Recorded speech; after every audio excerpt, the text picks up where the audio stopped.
नमस्कार विद्यार्थियों, स्वागत है आप सभी का आपके अपने YouTube प्लेटफॉर्म उदय एजुकेशन में।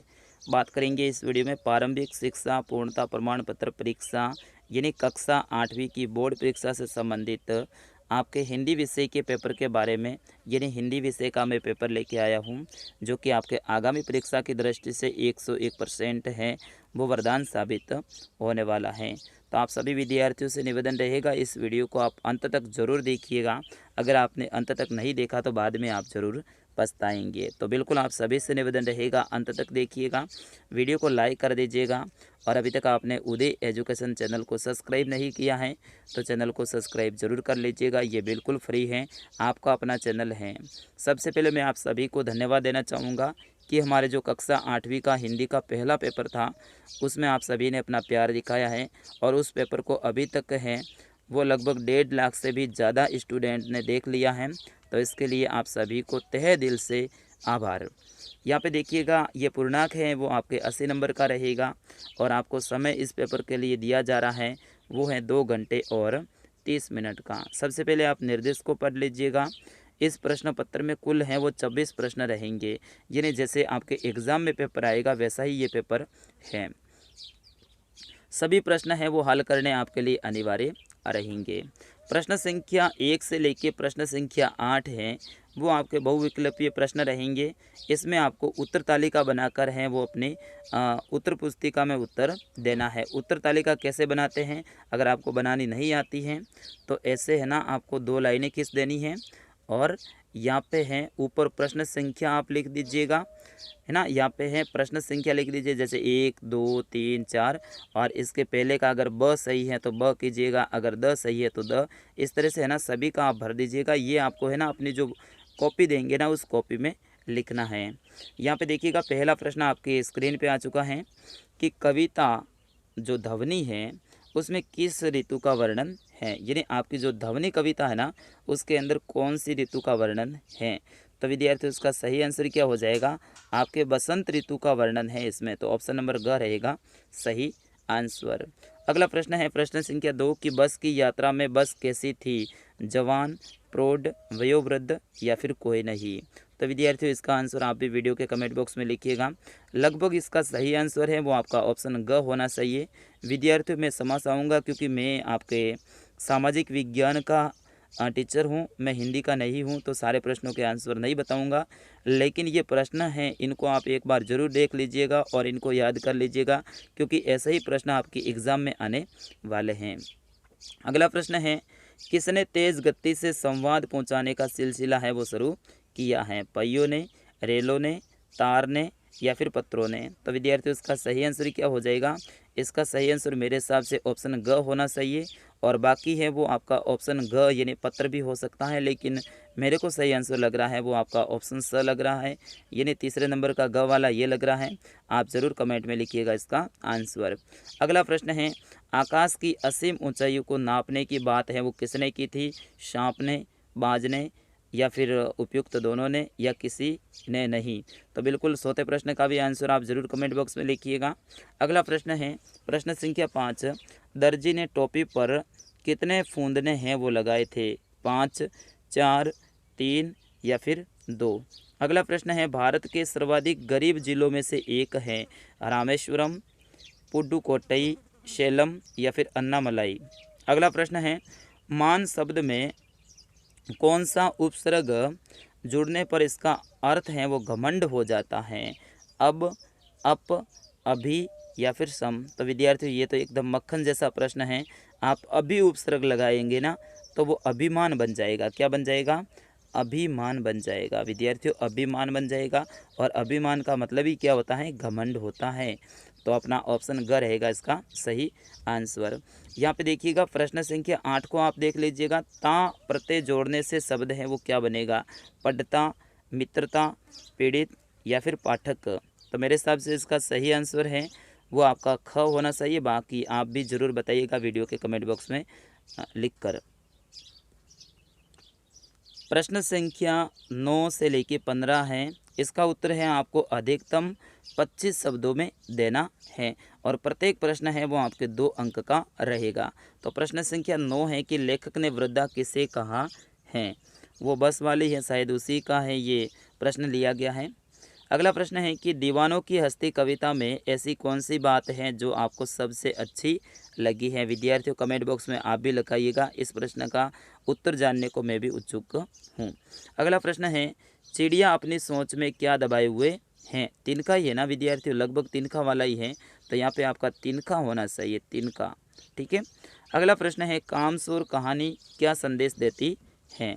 अगला प्रश्न है जमीला बीबी ने क्या चलाना शुरू कर दिया था। विद्यार्थी इन सभी प्रश्नों के आंसर आप वीडियो के कमेंट बॉक्स में लिखने की कोशिश करें ताकि इनका आंसर मुझे भी पता चल सके।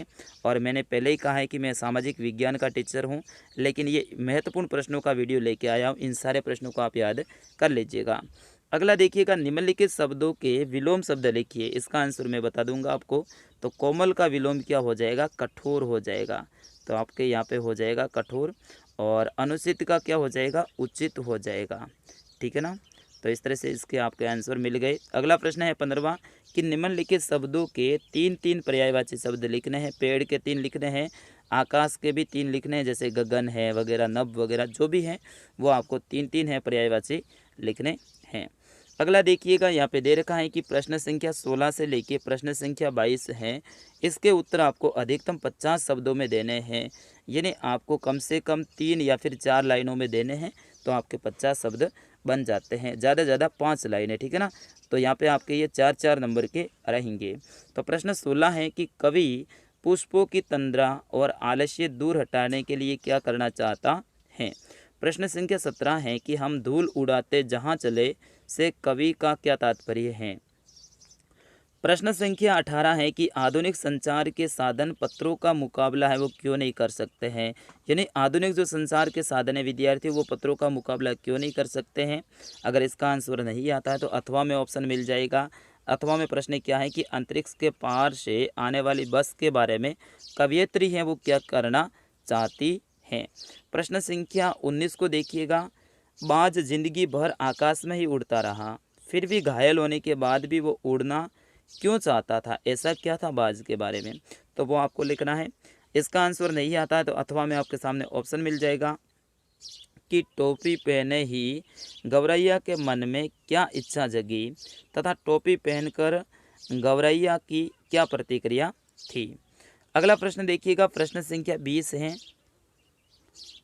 प्रश्न संख्या 20 को आप देखिएगा, निम्नलिखित शब्दों का प्रयोग कर एक एक सार्थक वाक्य है वो बनाना है। बालक शब्द का प्रयोग करना है और एक है वो सार्थक वाक्य आपको बनाना है। वाक्य क्या होता है, एक इतनी सी लाइन होती है वो आपको बनानी है। धरती का भी आप सार्थक बनाना है, देवता है और चंद्रमा है। अगर ये नहीं आता है तो अथवा में आपके सामने रहेगा प्रश्न कि निम्नलिखित शब्दों के बहुवचन लिखिए। मिठाई का क्या हो जाएगा, मिठाइयाँ हो जाएगा। ठीक है, मिठाई का क्या हो जाएगा, मिठाइयाँ हो जाएगा। झील का क्या हो जाएगा, झीलें हो जाएगा। भाषा का क्या हो जाएगा, आप जरूर लिखिएगा। और संतरा का क्या होगा ये भी आप लिखिएगा, संतरा का संतरे हो जाएगा। ठीक है। अगला प्रश्न देखिएगा, प्रश्न संख्या 21 है।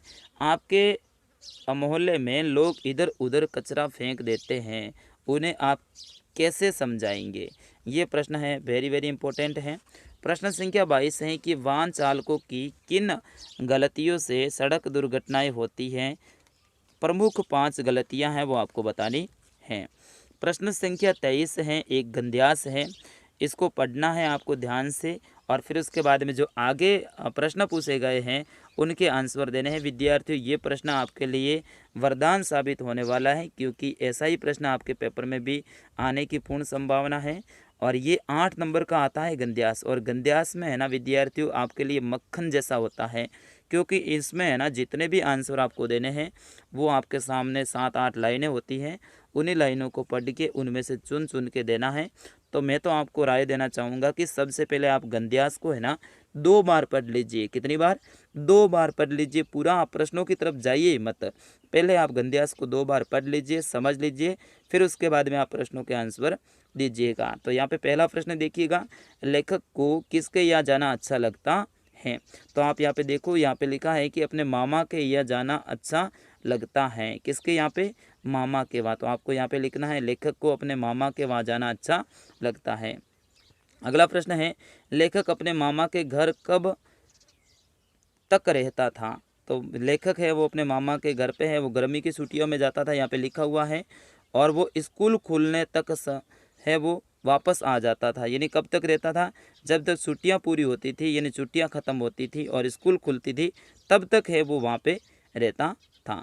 अगला प्रश्न है कि गांव में रहते हुए भी लेखक को किसका ध्यान नहीं आया?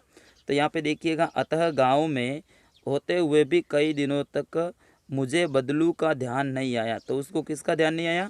बदलू का। तो यहाँ पे आपको लिखना है बदलू। मैंने कहा ना, इसके सारे के सारे आंसर हैं आपको गंध्यास में मिल जाएंगे। यहाँ पे देखिएगा, लेखक लंबी अवधि तक अपने मामा के गांव क्यों न जा सका था?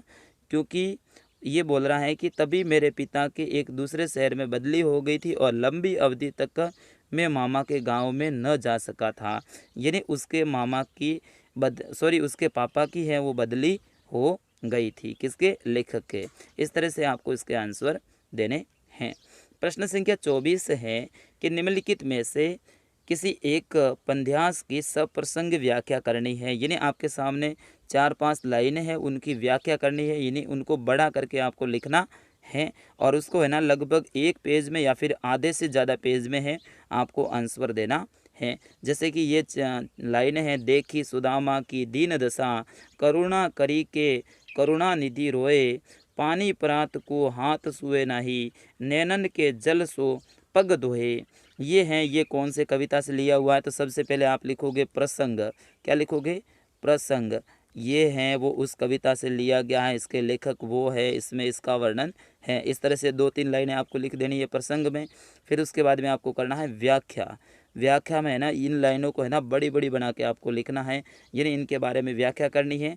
और फिर उसके बाद में है आप अपना आंसर दीजिएगा। तो बिल्कुल आपको यहाँ पे 6 में से 6 नंबर मिलेंगे। एक तो ये सुदामा वाली हैं, ये आप याद कर लीजिएगा।